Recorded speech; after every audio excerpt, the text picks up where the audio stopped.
not only are these dollars being diverted to this gated community, but also these communities are being used illegal aliens. Now, this is no exaggeration.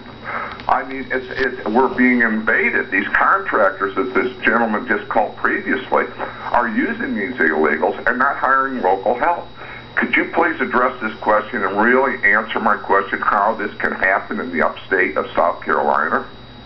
I begin with, obviously, there are two sides to every story, and so I suspect that I take it you're talking about the Cliffs communities, and I take it they'd have a different perspective. But I guess I'd say a couple things. One is we can be very proactive about trying to set aside land while we have the chance. Oddly enough, I was the only Republican governor endorsed by the Sierra Club last go around. I don't know if that's good or a bad thing, but I believe very, very strongly in this notion of environmental stewardship and conservation, because as you correctly suggest, there are a lot of people moving in from different places around this country, around the world, to, frankly, the gem that South Carolina is to live.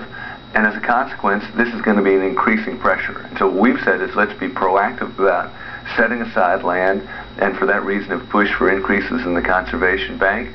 Just here over the last couple months, we were able to strike a deal with Crescent Resources in locking down another couple thousand acres over in Pickens County that I think mattered ultimately your kids or your grandchildren in the kind of South Carolina that they will see.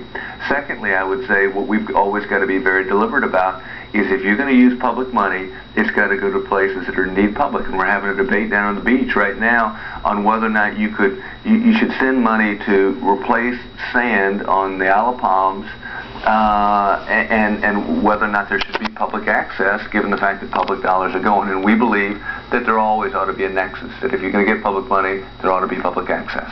Next phone call, Flint, Michigan, Republican.